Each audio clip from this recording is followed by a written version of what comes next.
vamos falar aqui do candidato, né, do candidato da esquerda, do candidato dos trabalhadores nessa eleição, o ex-presidente Luiz Inácio Lula da Silva, que hoje, mais uma vez, né, em entrevista concedida aí à rede RDR do Paraná, ele seguiu aí intensificando os seus ataques contra o imperialismo e, particularmente, as suas denúncias contra os Estados Unidos, e ele também criticou aí a covardia da burguesia nacional, né? Nas palavras do Lula, ele disse o seguinte, que a elite brasileira fica lambendo bota e esperando que os Estados Unidos façam alguma coisa por nós.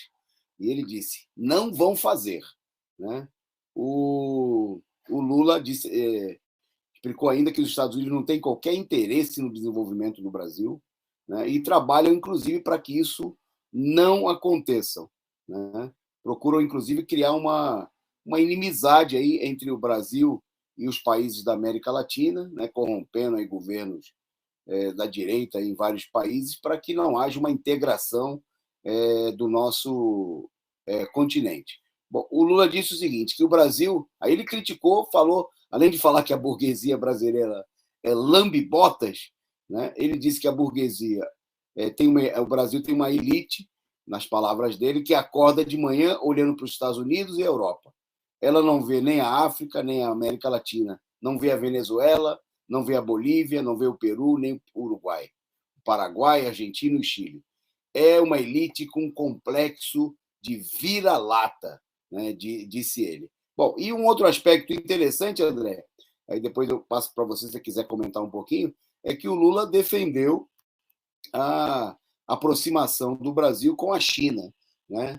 E essa declaração é muito interessante, né? Ele citou aí o fato de que manteve boas relações comerciais, de que a China é um parceiro comercial muito importante do Brasil, mas elas são significativas porque é no momento em que os Estados Unidos procuram fazer um cerco, né? Criar um enfrentamento, uma situação de atrito com a China, com a Rússia, né?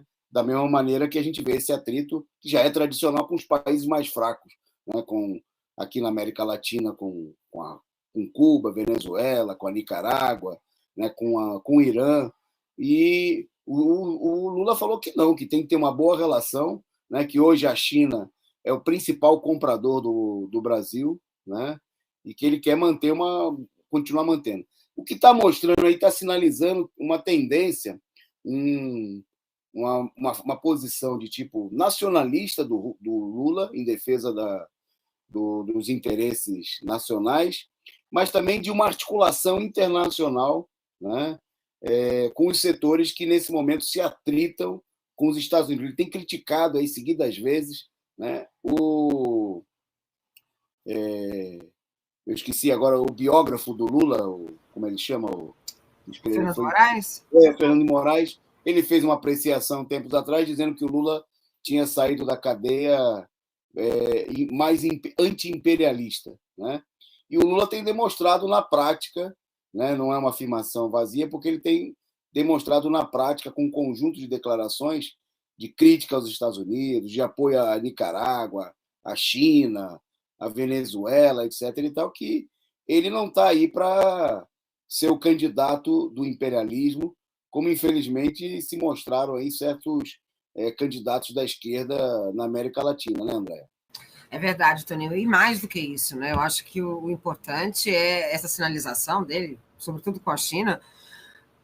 Imagina o Brasil poder retomar o BRICS, por exemplo, não é? Isso é fantástico, Toninho, é muito importante. A gente teve um papel, né? O BRICS ali teve um papel divisor de águas, inclusive um dos motivos do golpe, não é? Por que os Estados Unidos ficou tão preocupado? Uma das motivações era essa.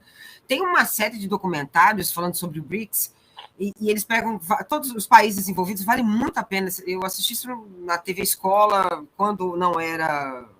quando existia também, né? Porque, enfim, o desmonte foi tão grande, mas vale muito a pena procurar. E, Toninho, né? Agora vem cá, quem é que não vai conversar com a China? O interessante é que se você pega os jornais de direita, por exemplo, tem um jornal que eu vi a notícia que fala assim, olha a chamada, Lula conversa... deixa eu pegar aqui, porque o título é absurdo. Lula elogia o partido político forte da ditadura chinesa e faz críticas aos Estados Unidos. É uma falta de vergonha, né, fazer um negócio desse, porque qual é o país que não negocia com a China? São só os países comunistas que negociam com a China? Como que ela está, não é? Por que os Estados Unidos têm tanto desespero, tanta raiva, não é? Uma procura de destruição, não é? Ali na Eurásia, China, Rússia, não é? E Lula não vai conversar, né, Toninho? Para mim isso é um absurdo. E isso mostra, para a gente fechar, o quanto o golpe está diretamente vinculado à geopolítica estadunidense, né? Agora, a minha preocupação é essa, né? Os Estados Unidos vão deixar o Lula governar?